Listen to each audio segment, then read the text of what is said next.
Good morning students. Today we are going to start 5th unit, that is states of matter. And in this unit we basically study about different aspects of each state of matter. We know that matter exists mainly in 3 states, that is solid, liquid and gases. So firstly let us discuss about the characteristic properties of these 3 states of matter and how they differ from each other. So first, what do you mean by solid, liquid and gas? You already studied about this property in your lower classes. We know that solids having definite shape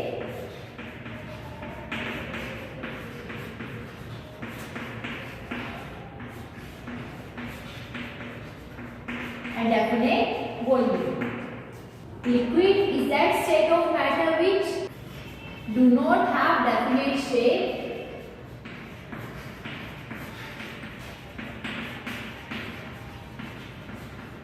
but have definite volume. Liquid is that state of matter which do not have definite shape but have definite volume. It takes up the shape of vessel in which they are put. Gases which neither have definite shape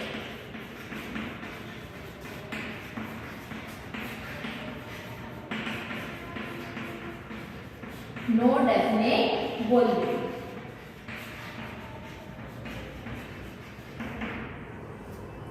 You already studied this definition in your lower classes, and now how to classify solid, liquid and gases on the basis of their melting and boiling point. हमें पता है solid room temperature पे solid state में है, that means they have melting point above room temperature. Solids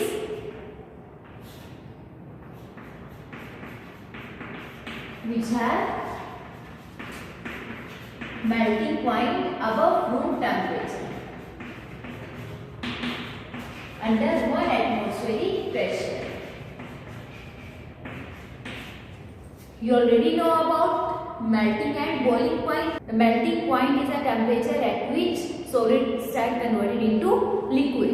ठीक है, solid melt होना start करेगा जिस temperature पे, that is melting point, and boiling point जिसमें liquid boil करके vapors में convert होगा, and the temperature at which liquid starts boiling is named as boiling point. So liquid अब room temperature पे already liquid form में, that means इनका melting point below room temperature होगा but their boiling point is above room temperature. So liquid which have melting point below room temperature and boiling point above room temperature. Room temperature से ज्यादा temperature पे they start boiling, but melt ये room temperature से कम temperature पे melt हो जाएंगे, that is under 1 atmospheric pressure होगी. प्रेशर की कंडीशन आपकी फिक्स है. एंड गैसेस रूम टेम्परेचर पर भी गैस में ऑलरेडी है, रूम टेम्परेचर पे ही मॉलिक्यूल्स दूर दूर है. So we can say that their melting and boiling point both are below room temperature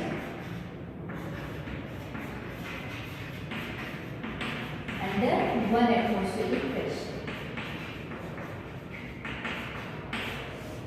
Now these are difference between solid, liquid and gas on the basis of their shape, volume and melting and boiling point. Now another main point about their differences are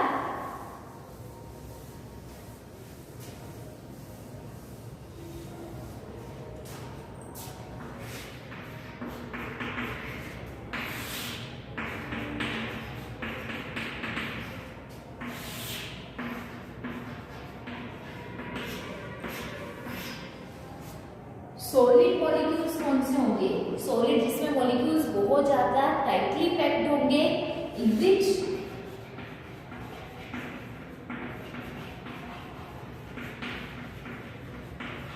molecules are tightly packed together.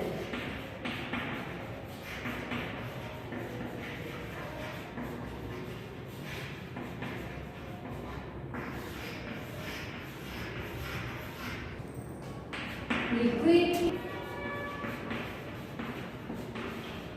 in which molecules are loosely packed as comparison to solid. Is it clear? As comparison to solid, in case of liquid molecules are less tightly packed. या हम कह सकते हैं जो उनके बीच में intermolecular gap होगा वो ज्यादा होगा as comparison to solid molecules. In case of gas molecules are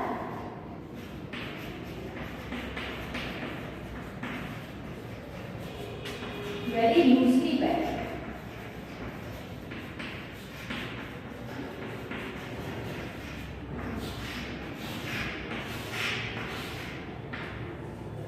In case of solid, gap between the two molecules are almost negligible. ठीक है, दो molecules के बीच में जो gap होगा या distance होगा वो almost zero होगा और intermolecular gap is almost negligible. In case of liquid, molecules are less tightly packed, so we can say that there is some intermolecular gap. In case of gases, intermolecular gap is very high.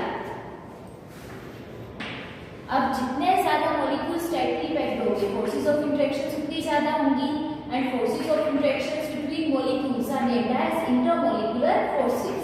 So in case of solids, intermolecular forces of interactions are very high.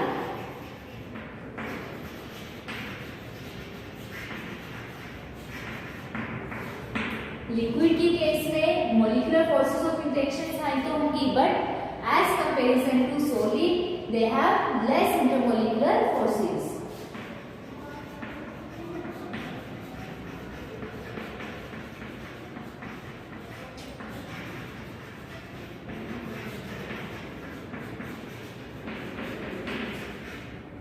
And in case of gases, intermolecular forces are very less.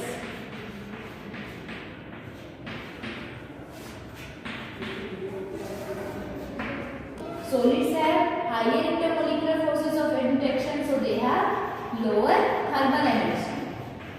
Thermal energy solids की सबसे lowest होगी, liquid की greater than solid.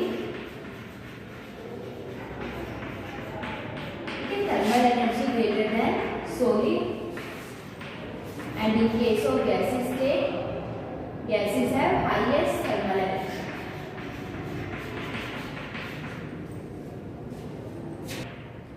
Now if we compare the density of solid, liquid and gas, now we know that in case of solid, molecules are tightly packed, so free volume is almost negligible, free volume नहीं है, and we know that density is ratio of mass and volume. तो volume जितना कम होगा density उतनी ही ज़्यादा होगी. So solids have maximum density,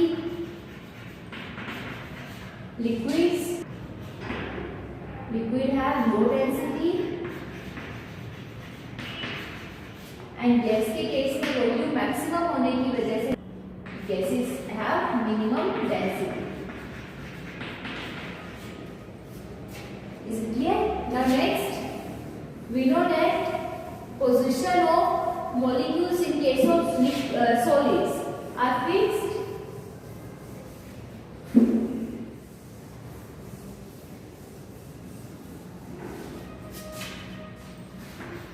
solid के case में मॉलिक्यूल की पोजीशन फिक्स्ड है, so they are not able to move. In case of solid, because of high intermolecular interactions, position of molecules are fixed and they are not able to move, so they do not show translatory और rotatory motion.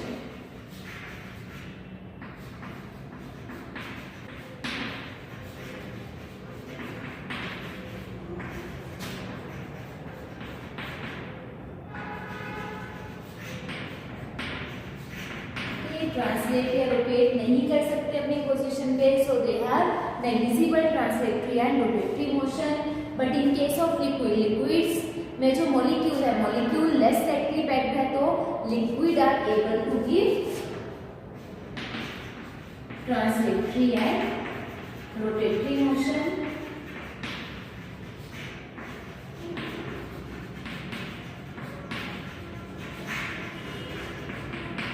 And gas के molecules बिल्कुल ही loosely packed है, ठीक है। There is negligible intermolecular forces of interaction, but gases have maximum translatory or rotatory motion.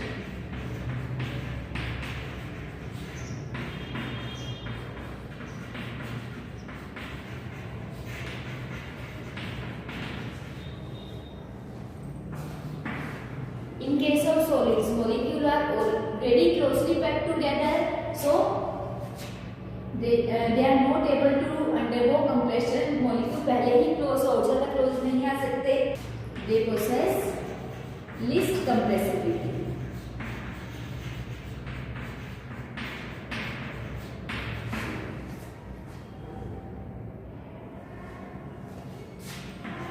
Liquids are slightly higher compressibility.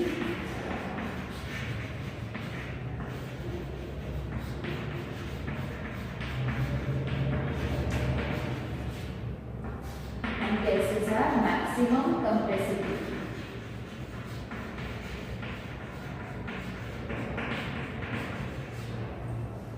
On the basis of shape and volume, solids have definite shape, definite volume,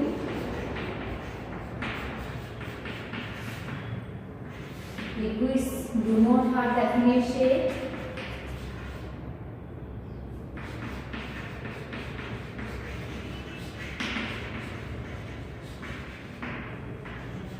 But show definite volume. Gases have both. Gases neither have definite shape nor definite volume.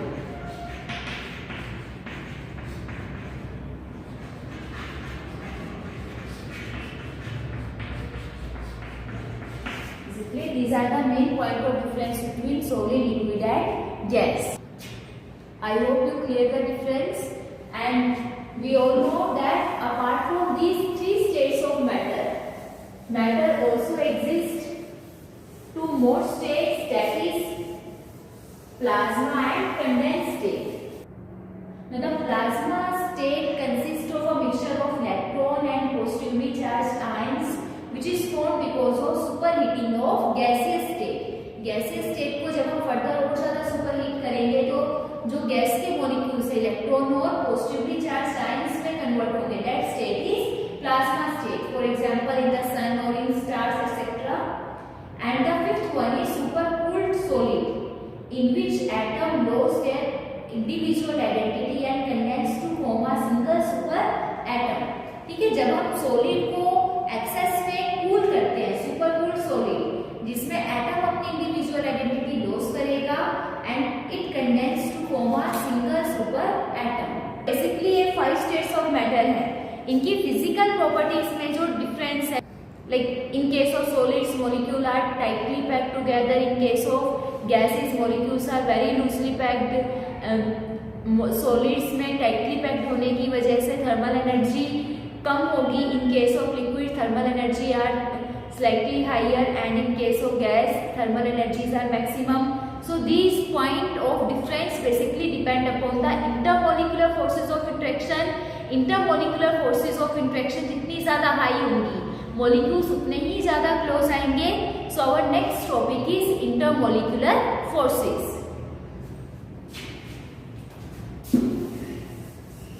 Next is intermolecular forces.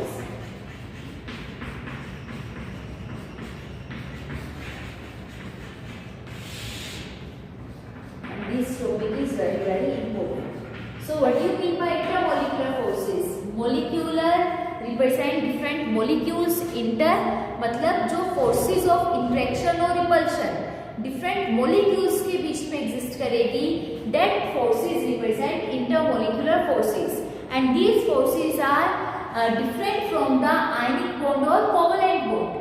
ठीक है, अभी तक हमने study किया है about ionic bond and covalent bond. Ionic bond क्या होगा?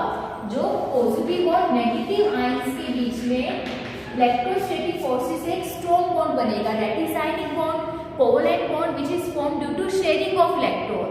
ठीक है, तो ये जो स्ट्रॉन्ग बॉन्ड्स है इंटरमोलिकुलर फोर्सेस, इनसे अलग है. इंटरमोलिकुलर फोर्सेस दो स्टेबल मॉलिक्यूल्स के बीच में जो फोर्सेज ऑफ इंटरेक्शन अप्लाई होंगी, ठीक है, forces of interaction between two stable molecules, that is intermolecular forces of interaction भी हो सकती है और फोर्सेज ऑफ रिपल्शन भी हो सकती है। Is it clear? Always remember intermolecular forces are different from ionic bond और covalent bond. Intermolecular forces basically weak as comparison to ionic और covalent bond. So there are total 6 type of intermolecular forces of interactions, like dipole-dipole interaction,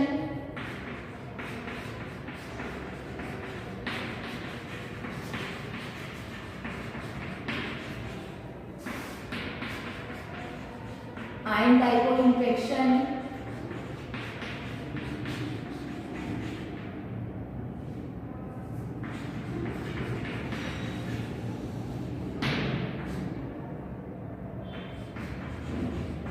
ion-induced dipole interactions,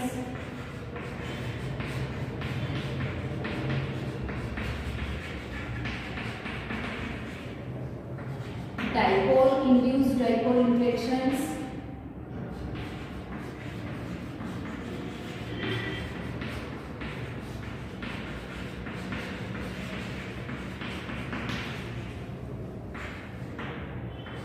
dispersion forces, dispersion or London forces,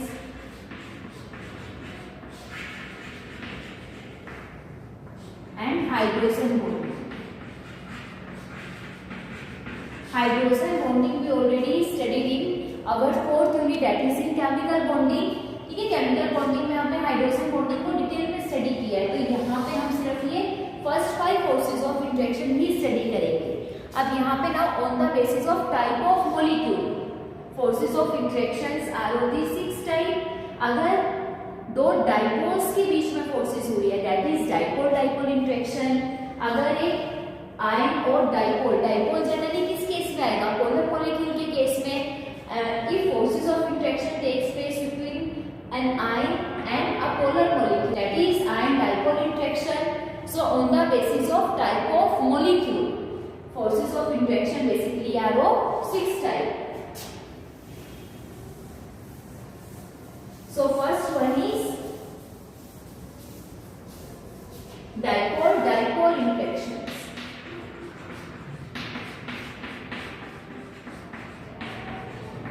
Now firstly, what do you mean by dipole? Dipole means two poles, di represent 2, तो ऐसे molecule जिनमें पोल create होंगे, ठीक है। पोल create किसमें होते हैं? In case of polar covalent bond. Polar covalent bond like अगर हमारे पास ए बी कोई कोवलेंट बॉन्ड है in which electronegativity difference of A and B are very high, electronegativity difference high है if B is more electronegative than A, ठीक है। B की electronegativity ए की कंपैरिजन में हाई है, so in this case B carry delta negative charge and A carry delta positive charge. हमने 4th chapter में study किया है covalent bond is form due to sharing of electron.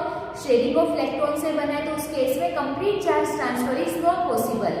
But if bond is form in between 2 different electronegative element, ठीक है, अगर covalent bond 2 different electronegative element के बीच में बना है तो उस केस में more electronegative element have tendency to attract the electron pair towards itself and carry delta negative charge, and the another element have tendency to carry delta positive charge, ठीक है। तो यहाँ पे जो डाइपोल इलेक्ट्रॉन का electronegative element अपनी तरफ attract कर लेगा तो डाइपोल क्रिएट होंगे, positive and negative pole. Now when different polar molecules, अब जो ये अलग अलग पोलर मॉलिक्यूल एक दूसरे के क्लोज आएंगे तो negative pole of first molecule attract the positive pole of second molecule towards itself. Opposite जो पोल्स होंगे, नेगेटिव पॉजिटिव की तरफ अट्रैक्ट करेगा, पॉजिटिव नेगेटिव की तरफ अट्रैक्ट करेगा, तो अपोजिट पोल्स के बीच में जो इंटरेक्शंस होंगे, this type of interactions are named as dipole dipole interactions. These are just forces of interaction, इसमें कोई पर्टिकुलर बॉन्ड फॉर्मेशन नहीं हुई है। That's why intermolecular forces are always weaker as comparison to ionic and covalent bond. Is it clear? तो जितने भी polar molecules हैं, polar molecules में जो फोर्सेस ऑफ इंटरेक्शन एप्लीकेबल होंगी that is dipole dipole interactions, like when different hydrogen chloride molecules come close together. Now we know that in case of HCl, chlorine is more electronegative than hydrogen. So dipole is created in HCl molecule. So these are polar molecule. So in between polar molecule जो भी forces of interactions applicable होंगी that is dipole dipole interactions. Is it clear? Now next type of interactions are ion dipole interactions.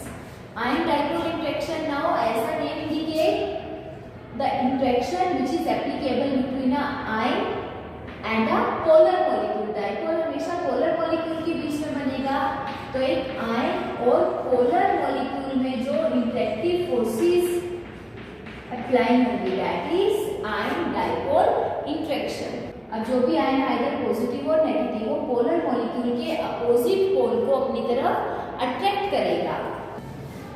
And the best example of ion dipole interaction is that dissolution of salt into water. NaCl को जब हम water में dissolve करते हैं, we know that NaCl completely dissolved in water. ठीक है, here water is polar molecule and NaCl is ionic compound. तो NaCl जब पोलर वाटर मॉलिक्यूल में डिसॉल्व करेगा, NaCl अपने पर्टिकुलर आयंस में डिसोशिएट हो जाएगा and Na positive ion are surrounded by the negative pole of water and Cl negative ion are surrounded by positive pole of water molecule. Is it clear? So the interaction between positive ion and negative pole of polar molecule and negative ion की interaction होगी positive pole के साथ. Interaction between an ion and a polar molecule that is ion dipole interaction. And the magnitude of ion dipole interaction depend upon the size and charge over the ion.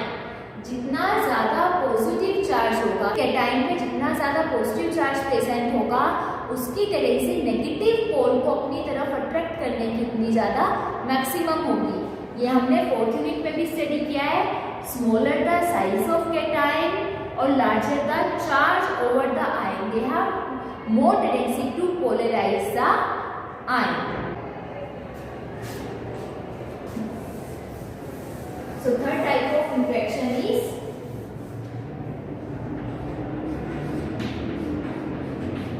dipole induced dipole interactions. Now dipole induced dipole. अब dipole से तो क्या मतलब है? Dipole के polar molecule में जो भी परमानेंट पोल्स क्रिएट होते हैं, पोलर मॉलिक्यूल के केस में चार्ज सेपरेशन परमानेंट होगी, इलेक्ट्रोनेगेटिविटी डिफरेंस है, तो वहां पे चार्ज सेपरेशन होने की वजह से they create a permanent dipole that is named by dipole only. And induced dipole का क्या मतलब है? इंड्यूस्ड डाइपोल मतलब जो इनिशियली चार्ज सेपरेशन नहीं कर पा रहे हैं, but in the presence of any another polar molecule और आयनिक कंपाउंड और ion, they are converted into a dipole. Initially non polar molecule है, चार्ज सेपरेशन नहीं हुई है. For example, कोई induced dipole are generally in case of non polar molecules.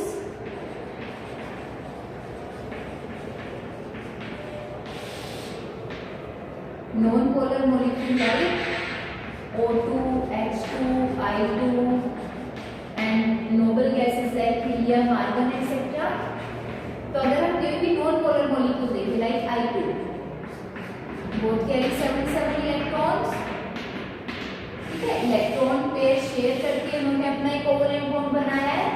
तो इन दोनों में सेम ही एलिमेंट है, इलेक्ट्रॉन पेयर दोनों आयोडीन में शेयर हुआ, both have same tendency to attract electron pairs. तो इसका जो एक इलेक्ट्रॉन क्लाउड बनेगा, सिमेट्रिकल इलेक्ट्रॉन क्लाउड होगा, there is no charge separation. But when any polar molecule, dipole polar molecule से आएगा, लेकिन अब यहाँ पे अगर क्रिएट हो चुका है। ठीक है, अब अगर कोई पोलर मॉलिक्यूल नॉन पोलर के कांटेक्ट में आता है तो उनमें से पॉजिटिवली चार्ज आयंस को अपनी तरफ अट्रैक्ट करेगा। अब नेगेटिव चार्ज है, नेगेटिव चार्ज क्या करेगा, यहाँ पे जो इलेक्ट्रॉन प्रेजेंट है इलेक्ट्रॉन्स को रिपेल करेगा। ठीक है, जब when they both come close together, now the negative pole of polar molecule repel the electron present in non polar molecule. ठीक है, रिपल्शन की वजह से धीरे धीरे क्या होगा, इसमें भी इस टाइप से डाइपोल क्रिएट होता जाएगा, जहां पे सारे के सारे जो इलेक्ट्रॉन है वो दूसरी डायरेक्शन में शिफ्ट हो जाएंगे and nucleus come close to the negative pole of polar molecule. अगर पॉजिटिव पोल नॉन पोलर की क्रॉस लेके आते हैं तो वहां पे नेगेटिव डाइपोल उसकी साइड क्रिएट हो जाएगा। So when non polar molecule are converted into a dipole either in the presence of polar molecule or either in the presence of ion, so that dipole is named as induced dipole. Now this induced dipole when show interaction with the polar molecule, another polar molecule, then these type of interactions are named as dipole induced dipole interaction. And another one is ion induced dipole. ion induced हम देख सकते हैं क्या है, एक ion और एक non polar molecule के बीच में जो इंटरेक्टिव फोर्सेस होंगी that is ion induced dipole interactions. ठीक है, अब कोई भी ion can not be negative when it is come in contact with any non polar molecule. ठीक है, नॉन पोलर मॉलिक्यूल के कांटेक्ट में आया, अभी तक यहाँ पे डाइपोल नहीं था, बट नेगेटिव चार्ज क्या करेगा, पॉजिटिव चार्ज को अपनी तरफ अट्रैक्ट करेगा। अब negative ion repel the electron present on the non polar molecule. ठीक है, इलेक्ट्रॉन रिपेल करेगा तो यहाँ पे धीरे धीरे एक डाइपोल क्रिएट हो जाएगा and this dipole is induced dipole. So the forces of interaction which takes place between an ion and a non polar molecule that is ion induced dipole interaction. अगर हम कोई पॉजिटिव आयन लेते हैं like Ag positive ion, Ag positive ion के case में क्या होगा, अब वो इलेक्ट्रॉन को अपनी तरफ अट्रैक्ट करेगा तो negative pole towards positive ion create होगा। Is it clear? So the forces of interaction between ion and non polar molecule that is ion induced dipole interaction. Now the fifth interaction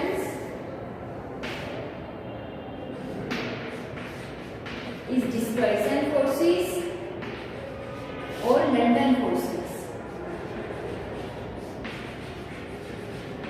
Now अभी तक हमने जितनी भी intermolecular forces की like dipole, dipole, ion dipole, ion induced dipole and dipole induced dipole, वो सारी forces of interactions हमें clear है।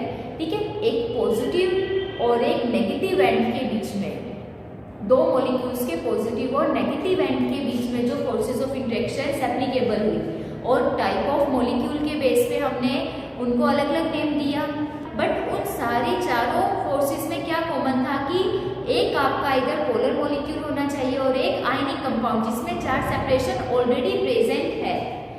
ठीक है, तो चार्ज सेपरेशन होने की वजह से वहां पे forces of interactions easily possible है। But in case of London forces are occur in between two non-polar molecules. अब दो non-polar molecule के बीच में जो forces of interaction अप्लाई होंगी that are named as London forces or dispersion forces. इसको हम London forces क्यों बोलते हैं? Because these forces of interactions are studied by the scientist London. अब यहाँ पे दो नॉन पोलर मॉलिक्यूल्स के बीच में फोर्सेस ऑफ इंटरेक्शंस कैसे अप्लाई होंगे? How forces of interactions are possible in between two non polar molecule, because दोनों ही केसेस में charge separation is not possible, charge separation नहीं है तो फोर्सेस ऑफ इंटरेक्शन कैसे आएंगी? अब इसका जो आंसर आएगा that is on the basis of movement of electron. Now according to scientist, जब भी हमें पता है electrons are revolving around the nucleus in a circular path, ठीक है। इलेक्ट्रॉन न्यूक्लियस के चारों तरफ एक सर्कुलर पाथ में रिवॉल्व करते हैं। तो during movement of electron eight a particular instant of time, ठीक है, एक पर्टिकुलर इंस्टेंट पे एक पोजीशन ऐसी आएगी जहां जब नॉन पोलर मॉलिक्यूल में जितने भी इलेक्ट्रॉन्स हैं दे कम टू वन एंड, ठीक है, सारे के सारे इलेक्ट्रॉन एक एंड पे इकट्ठे हो जाएंगे, ठीक है। अब वैसे तो क्या है, एक सिमेट्रिकल डिस्ट्रीब्यूशन है। सिमेट्रिकल डिस्ट्रीब्यूशन में nucleus is present over the centre and electron are distributed over the nucleus in a circular path, ठीक है। But at a particular instant of time, जब वो मूवमेंट कर रहे हैं, मूवमेंट करते करते एक इंस्टेंट ऑफ टाइम पे all the electron are collected over one and at that instant of time they are created at instantaneous dipole। Instantaneous dipole सिर्फ उस पर्टिकुलर मोमेंट पे ही क्रिएट होगा, इंस्टेंटेनियस डाइपोल और मोमेंट्री डाइपोल।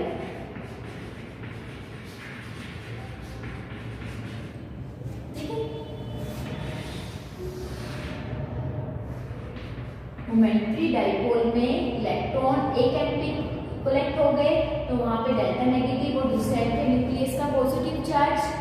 अब उस particular instant पे when another molecule come close to this non polar molecule A, जहां पे इंस्टेंटेनियस डाइपोल बना है, अगर उसी टाइम पे उसके क्लोज हम कोई दूसरा मॉलिक्यूल बी लेके आते हैं, तो नाउ इलेक्ट्रॉन्स क्या करेंगे, सेकेंड मॉलिक्यूल जो है बी के इलेक्ट्रॉन को रिपेल करेंगे। रिपेल करने से क्या होगा, उसमें भी डाइपोल इंड्यूस्ड होगा, ठीक है, रिपेल करेंगे, so that molecule B again converted into a dipole, वो भी डाइपोल में कन्वर्ट हो जाएगा। So molecule B show induced dipole at that moment, और उस पर्टिकुलर इंस्टेंट पे जो पोल्स की फॉर्मेशन हुई, एक मॉलिक्यूल में इंस्टेंटेनियस पोल बनेगा, second molecule form a induced dipole. तो इंस्टेंटेनियस और इंड्यूस्ड डाइपोल के अपोजिट एंड्स में जो इंटरेक्शन हुई है इज लंडन फोर्सेस और dispersion forces, but these forces of interactions are only for a particular instant of time. जब मॉलिक्यूल ए ने इंस्टेंटेनियस डाइपोल क्रिएट किया है, वो सिर्फ उसी पर्टिकुलर इंस्टेंट पे पॉसिबल है। अब जैसे जैसे मूवमेंट होती रहेगी, मूवमेंट के बाद अगर उस टाइम पे इंटरेक्शंस नहीं हुई तो इलेक्ट्रॉन की मूवमेंट फर्दर फिर से नॉर्मल हो जाएगी, ठीक है। तभी पॉसिबल है जब मॉलिक्यूल ए मोमेंट्री डाइपोल या इंस्टेंटेनियस डाइपोल क्रिएट करेगा। और लंडन फोर्सेस का मैग्नीट्यूड बहुत ज्यादा वीक होने की वजह से it depend upon distance between the two molecules. जितना ज्यादा डिस्टेंस होगा, अगर मॉलिक्यूल्स के बीच में डिस्टेंस बहुत ज्यादा हाई है तो लंडन फोर्सेस का मैग्नीट्यूड ऑलमोस्ट नेग्लिजिबल होगा। तो यहाँ से हम ये बोलते हैं डिस्टेंस के 1/r6। 1/r6 मतलब डिस्टेंस ऑलमोस्ट नेग्लिजिबल होना चाहिए। जब बहुत ज्यादा क्लोज होंगे ना तभी लंडन फोर्सेस पॉसिबल है। तो they are very weak forces of interactions. Is it clear? Now हमने टू फोर्सेस और की थी, एक तो लंडन फोर्सेस आ गए, एक हमने किया dipole dipole and another one is dipole induced dipole. So these three forces are collectively studied by the scientist Van der Pol. So these three forces are also named as Van der Pol forces of interaction on the base of scientists to study all the three forces. Is it clear? And the magnitude of Van der Pol forces of interactions, they depend upon size of molecule and geometry of molecule.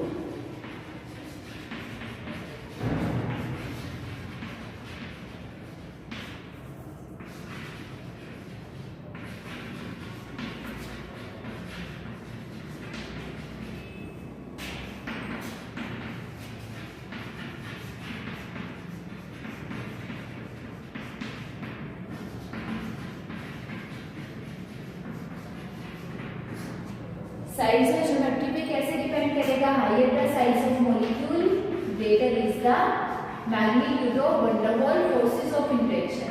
ठीक है, जितना ज्यादा size होगा उतना ज्यादा surface area होगा, and surface area is directly proportional to van der Waals forces of interaction. And geometry, again geometry depend upon the size. अब geometry में हम आइसोमर्स का केस ले लेते, like out of and iso and neo isomers like N and neo pentane हम देखते। N isomer when all the molecules are present in straight line, N pentane when all the carbon atoms are arranged in a straight line, neo when there are two branching। ठीक है, अब N isomer के case में क्या होगा, सारे carbon atom present है और नियो में ब्रांचिंग हो गई, तो ब्रांचिंग की वजह से अब when two neopentane come close together, तो उनके आसपास का जो एरिया है, ठीक है, when they come close together तो उनके बीच में जो एरिया ऑफ इंटरेक्शन है वो कम रहा, इंटरेक्टिव फोर्सेस कम अप्लाई होंगी, तो van der Waals forces of interaction कम होगी। And when two N isomers come close together, ठीक है, N isomer में सारे स्ट्रेट चेन है, स्ट्रेट चेन की वजह से सरफेस एरिया ज्यादा है, तो इंटरेक्टिव फोर्सेस का मैग्नीट्यूड भी हाई होगा। Is it clear? तो van der Waals forces of interaction basically depend upon size. जितना ज्यादा साइज होगा मॉलिक्यूल का, सरफेस एरिया हाई होगा, and higher is the van der Waals forces of interaction.